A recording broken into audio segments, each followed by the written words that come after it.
And naturally, even at this age, we are coming in this big Azad Maidan. And in a city like Mumbai, assembling this big crowd is not so easy. Even our own children, they laugh us at many times. अरे आप भी जाके वहां जिंदाबाद मुर्दाबाद करोगे? मेरी पोती है 10 साल की, कल जब मैं निकल रहा था बोलेगे अबा कल क्या बोलोगे उधर जिंदाबाद मुर्दाबाद? मैंने बोला मैं जरूर बोलूंगा और आपको वीडियो भी भेज दूंगा। एक कहने का मतलब ये है कि जो कमिटमेंट है, रिटायरीज का जो कॉन्फिडेंस है, आपकी जो स्ट्रेंथ है, absolutely I have no doubt, even if the case of Supreme Court is declined by the judiciary, still AIBRF will achieve pension updation. Pension updation will become a reality. Health insurance has become a reality this year. Even on demand or expect from them, at least now the time has come to come together. You please come together. If we come together, naturally, direct dialogue will become a reality. But they will have to share their ego. So my appeal to all of you, many of you know your friends, kindly tell, because membership is not aware of all these realities. When the insurance policy came, everybody has subscribed. It was open for all. But who brought it? AIBRF. So sometimes in that marketing we are lacking. So my appeal to all of you, because Mumbai is one place where everything can be sold, and if anything happens in Mumbai, its impact will be all over India. Even today's Dharna impact will be all over India. Going to IBA, submitting a memorandum, it has its own importance. So without taking further time, because there are a lot of speakers, my request to the General Secretary and President of State Committee strengthen. आपकी आवाज जो है world trade centre में IB office में पहुंच रही है, और ये आवाज हमको पूरी ताकत से पहुंचाना है कि आप रिटायरी को हल्के में नहीं ले सकते। ये जो इतना देरी हो रही है अपडेशन में, ये एक तरह का बहुत बड़ा अन्याय है, और इस अन्याय को जल्दी से जल्दी ठीक करना होगा। आईबीए को, गवर्नमेंट को और इवन यूनियंस को इसको लेना है। लास्ट सेटलमेंट हमको बहुत उम्मीद थी कि अपडेशन पे हो जाएगा, परंतु वहां भी हमको निराशा लगी, और ये मांग पिछले 25 साल से पेंडिंग है। यदि सरकार, इंडियन बैंक एसोसिएशन यदि उसको सही तरीके से लेता, जब छठे से वेतन समझौते में पेंशन स्कीम आई, उसके बाद हर सेटलमेंट में यदि वो थोड़ा थोड़ा करते रहते तो ये मांग इतनी गंभीर नहीं बनती। तब जो है 100-200 करोड़ से काम हो सकता था, पर हर सेटलमेंट में जो नए रिटायर हुए उनकी पेंशन बढ़ा दी गई, पुराने को छोड़ दिया गया। वो जो एक सेटलमेंट में नए थे वो भी पुराने हो गए।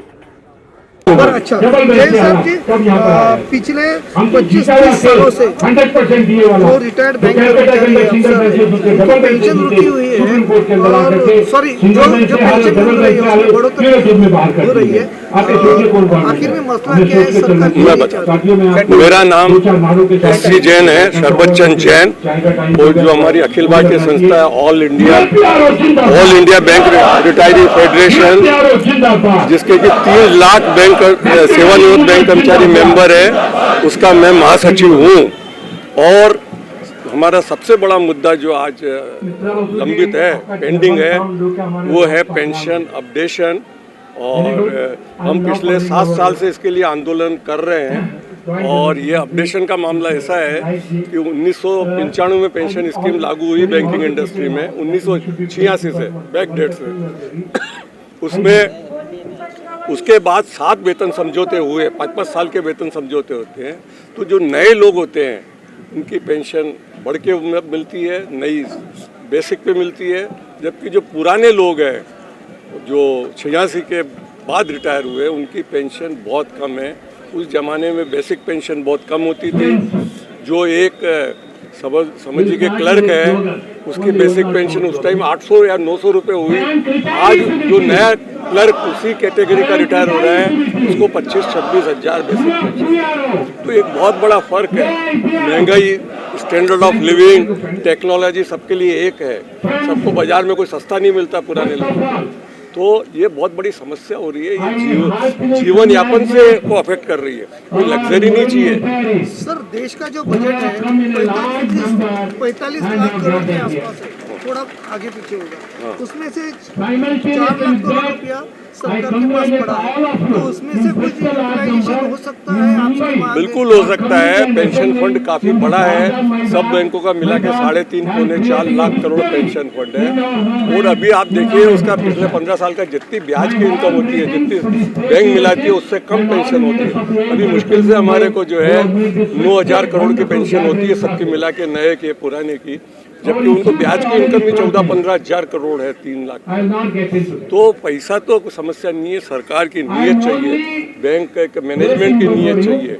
पुराने लोगों को छोड़ देती है, इतनी कम है, इतना फर्क है कि आप कल्पना नहीं कर सकते।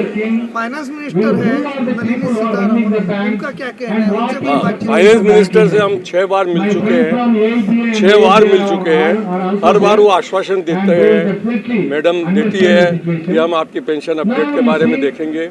एक जो है 10 नवंबर 2021 को एजीएम हुई थी इंडियन बैंक एसोसिएशन की, यहीं पे बॉम्बे में। उसमें दिया कि भाई इनका pension updation should be done, and not only it should be done, ये जो आप 1 रैंक 1 पेंशन जैसा डिफेंस में लगता है उस पैटर्न पे करिए।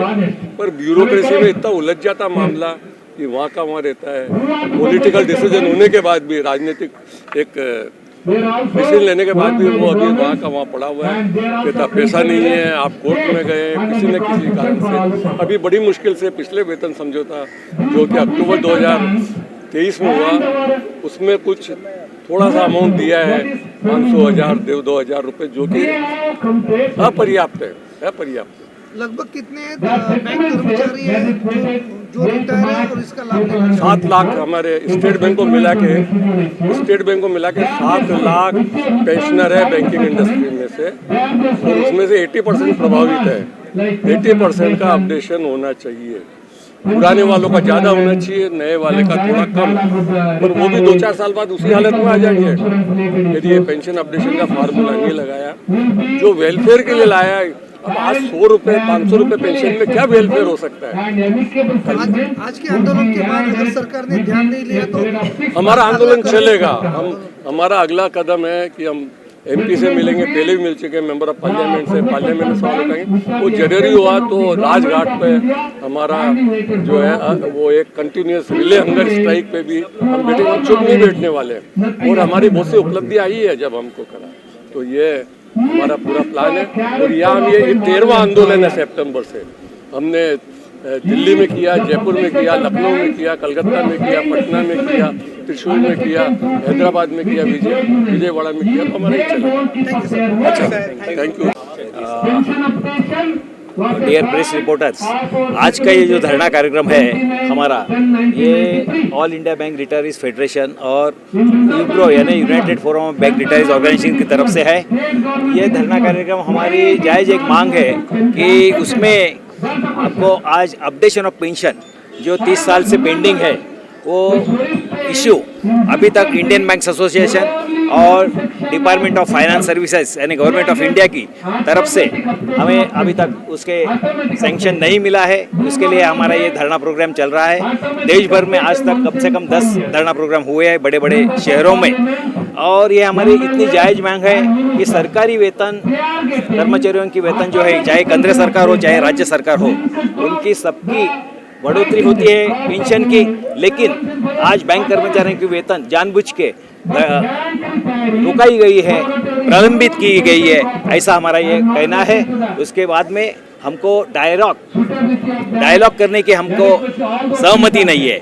घटना की ओर से हमें परमिशन है, घटनात्मक आप बोलेंगे तो आज हमारी इतनी बड़ी संगठन है तो भी हमें आज वो बोलने के लिए इजाज़त नहीं देते हैं। तो हमको चर्चा करने के लिए टेबल पे बुलाने के लिए हमारी ये भी एक बड़ी मांग है।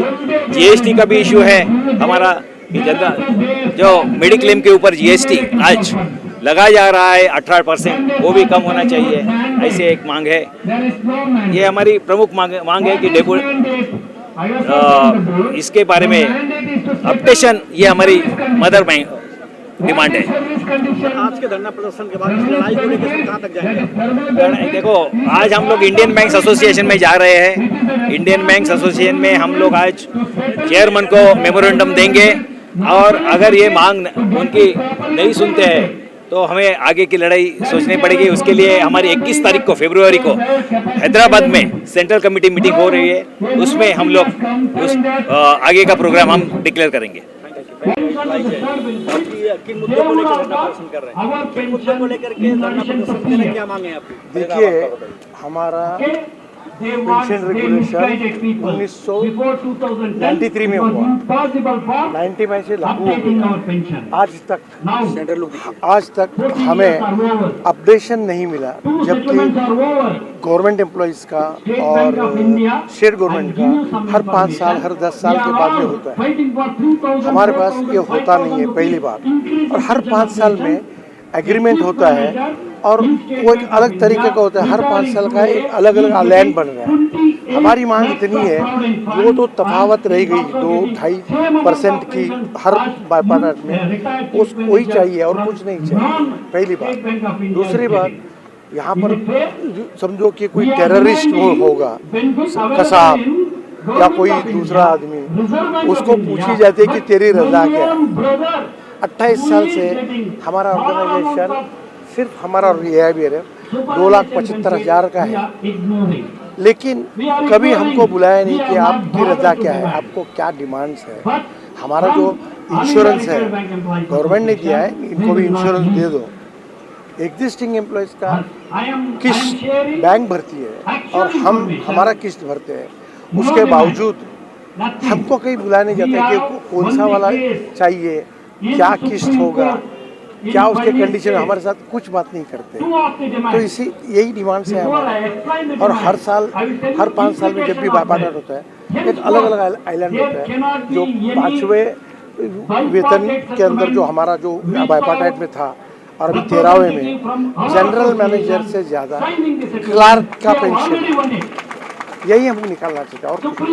और ये हमको जो मिल रहा है, ये हमारे पैसे, हमारा कंट्रीब्यूशन हमने बैंक को दिया हुआ है, ऐसा नहीं कि गवर्नमेंट दे रहा है।